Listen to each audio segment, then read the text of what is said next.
You ever hear that quote, failure to plan is planning to fail?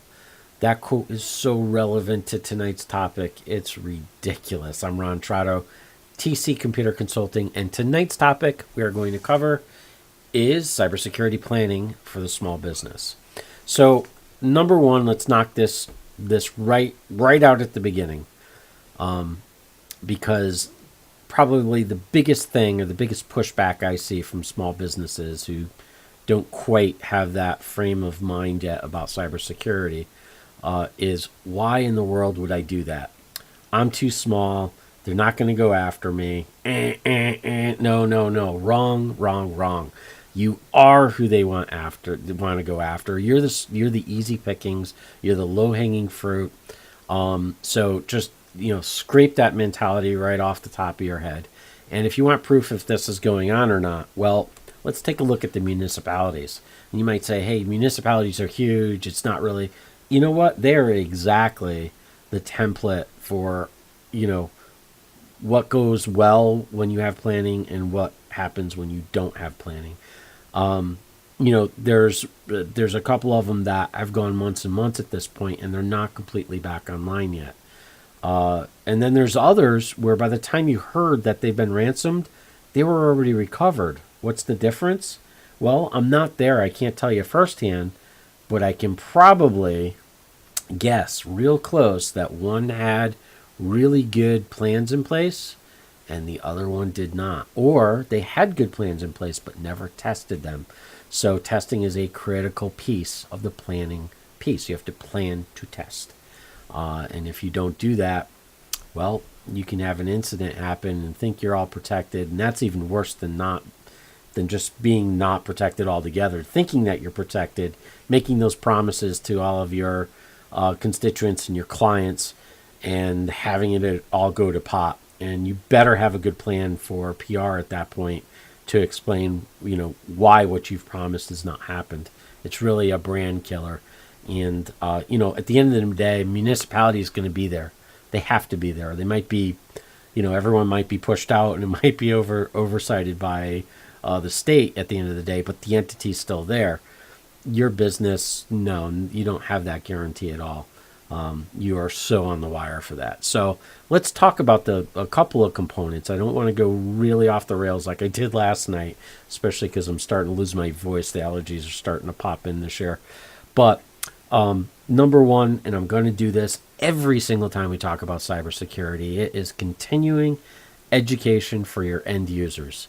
I cannot stress the importance of it. And why is this in planning? Because in order to do it and do it right, you have to plan it.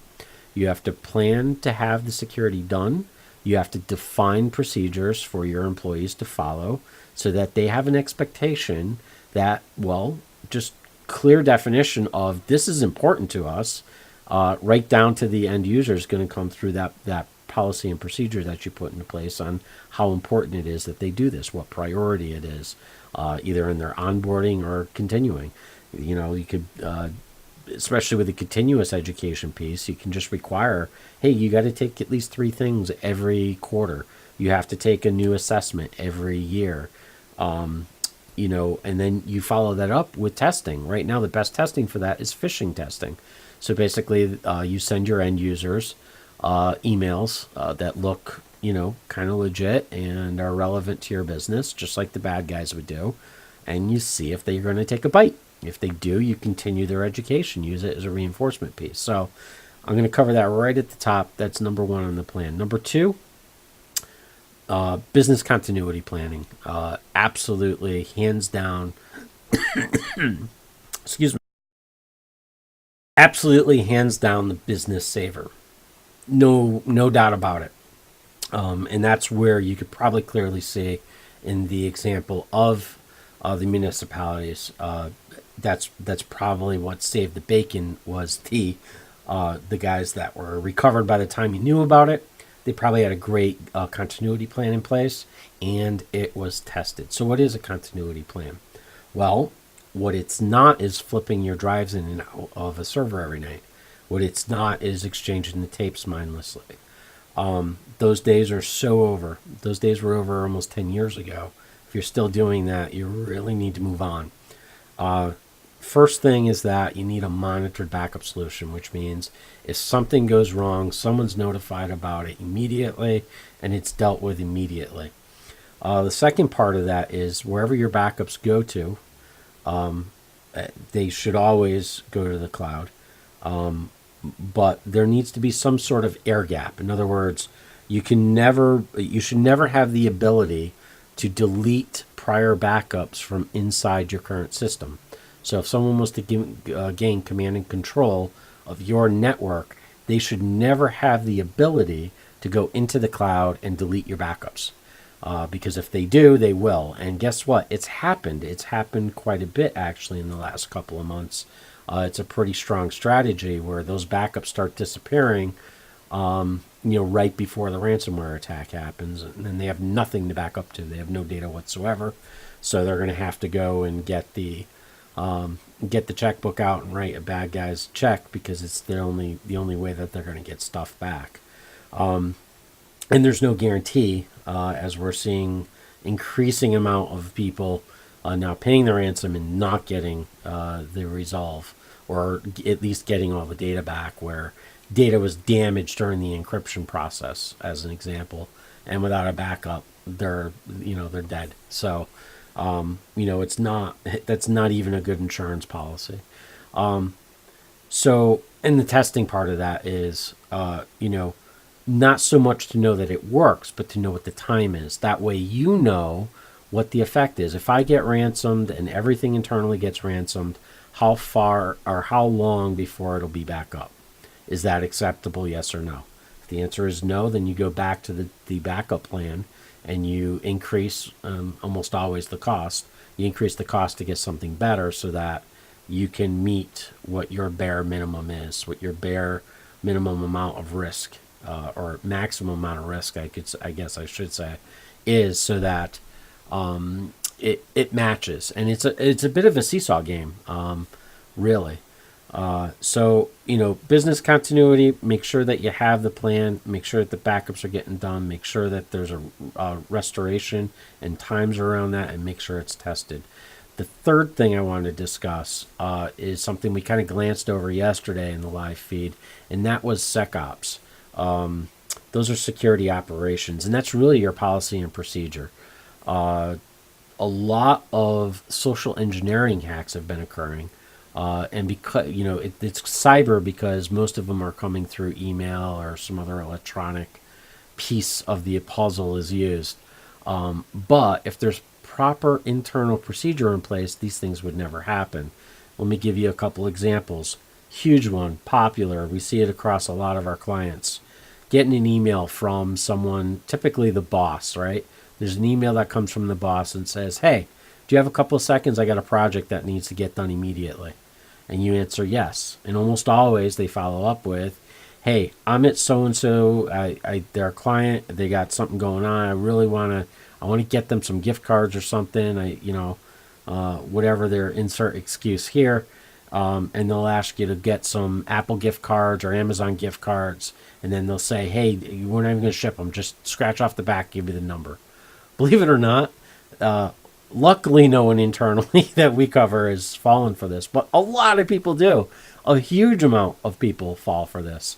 So it's a very popular thing. We've also seen some very structured attacks where they've gone in and learned the hierarchy of the company, and have done some of that manipulation to see if they can either get funds transferred through wire, or other things changed around inside of the environment to empower them to get in. So, just a heads up on that. And that is a very strong part of the planning, is the SecOps part, to make sure that you have the policy and procedure in place to make sure stuff like that just doesn't happen. Wire transfers should never happen via text. Wire transfers should never happen via email only. It should always be either a face-to-face yes, or you call the person, at a number that and make sure that you know their voice. The big thing with texts right now is they're very easy to actually get. I think on the dark web, the going rate was like $8 to get someone's ID, which would allow me to make a clone phone of their a clone of their phone, and would enable me to send and receive texts. $8, 10,000, 15,000, $20,000 payday. Bad guys are going to do that every day in every way. So even text is not all that secure. Neither is SMS.